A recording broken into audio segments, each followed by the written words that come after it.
Hello everyone. Welcome back to another Commander review from Magic the Gathering. Today we are cruising right on through the Onslaught set and we're talking about Kamahl, Fist of Krosa, the first iteration of Kamahl that we have. And, oh no, the second iteration. Sorry, my apologies. The second iteration of Kamahl. And this Kamahl is a mono green commander. He's a human druid instead of a human barbarian or berserker, whatever he was previously. He's a 4/3. He costs a staggering 6 mana, which we've been seeing a lot in some of these commanders. 4 colorless and 2 green mana. And he has 2 abilities. First is for green mana, target land becomes a 1/1 creature until end of turn. It's still a land. Second, for 5 mana, you get an overrun. Creatures you control get +3/+3 and gain trample until end of turn. So, as always with these commanders from the Onslaught set specifically, there is a trend going on with these. If you can figure it out before I post the set review video, that'd be really cool. I'd love to see if you guys catch on to what the trend is here. I won't say what it is, but I think you guys will catch on pretty quickly here. I believe in you guys. So, the 2 abilities of Krosa are pretty straightforward. You have an overrun for 5 mana, which is just the overrun spell. And then for 1 mana, you can make any land into a 1/1 creature. It doesn't specify that it has to be yours. It doesn't specify that it has to be an opponent's land. So, bear that in mind as well. You can target any land. Oh, there's a lot of rule text for... Come on, I forgot. So the first thing is lands that become creatures retain any other super types, card types, subtypes, and abilities they have. Essentially, that is really just coming down to... There's so many things that could apply to. I mean, we're talking about like if you were to mutate the land for whatever reason, because the land is technically not a human when it becomes a creature. There's other ways of giving lands different types, like Mere Landscaper can make lands into artifacts. Essentially, this is just saying that on top of any other pre-existing conditions on the card, like its other types, those still exist even when it becomes a creature. Second ruling: a non-creature permanent that becomes a creature can attack, and its tap abilities can be activated only if its controller has continuously controlled that permanent since the beginning of their most recent turn. It doesn't matter how long the permanent has been a creature. Notably, if you turn a land into a creature on the turn it enters the battlefield, you won't be able to tap it for mana. This is the long explanation of what Summoning Sickness is. If a creature does not have haste, it is considered summoning sick, which is why you can't tap a creature or attack with a creature when it first comes into play. The same ruling applies to when you turn a land into a creature. If you have not controlled that permanent since the beginning of your turn, it has summoning sickness. The same is true if Kamahl turned a land into a creature and then you gained control of that creature with a blue spell that just says gain control of a creature.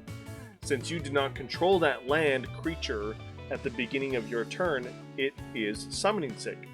Or if you did Act of Treason on that land, Act of Treason does specifically give the creature haste, so you can take it for that turn. It does have haste, therefore you can use it. So that is just the long explanation of what Summoning Sickness is.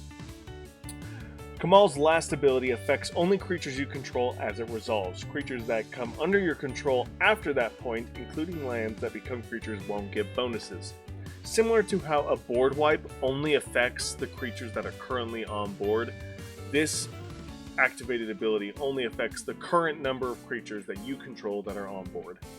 Very, very simple, I believe, but the rules are there for a reason. And that's probably because someone back then didn't know how that worked. Vernal Bloom. Oh, right! This card is cool! I was like, why did I put this card in here? Whenever a forest is tapped for mana, its controller adds another green to it. This makes it so every forest you have now can trigger Kamahl's first ability twice for one land, which is very cool.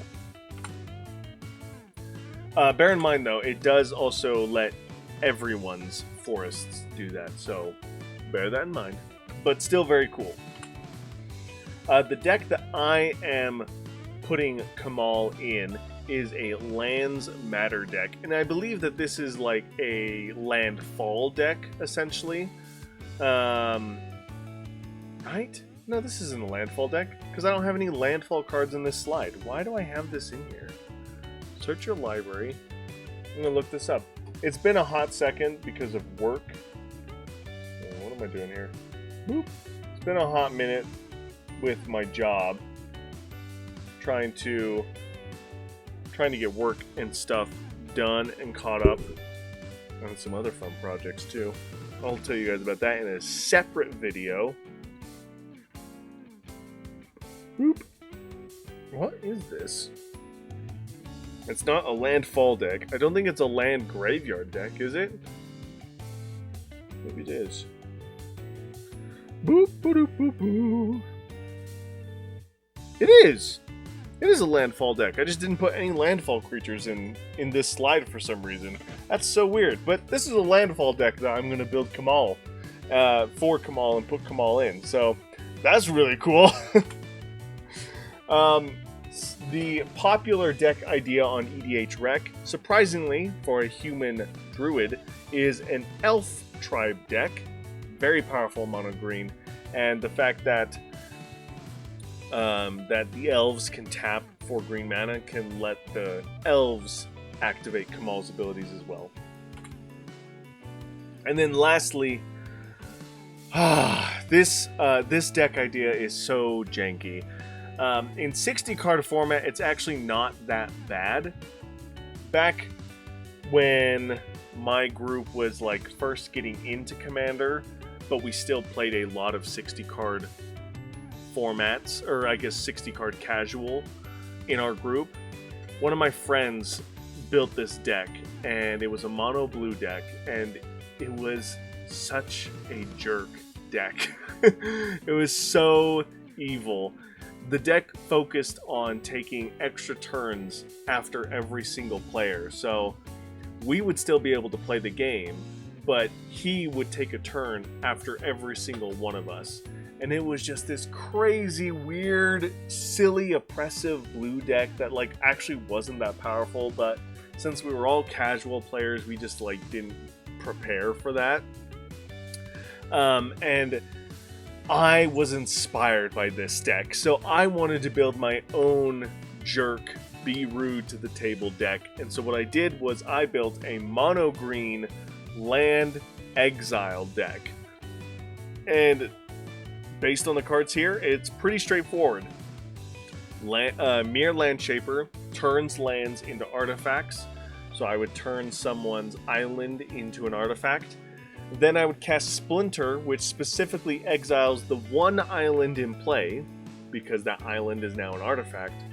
But I would then go through hand, graveyard, is it hand? Yeah. Graveyard, hand, and a library, and then I could remove every single island from those zones out of the game. So essentially, if someone was playing a mono-colored deck like blue, I could remove every single island of theirs except for the ones that are already in play.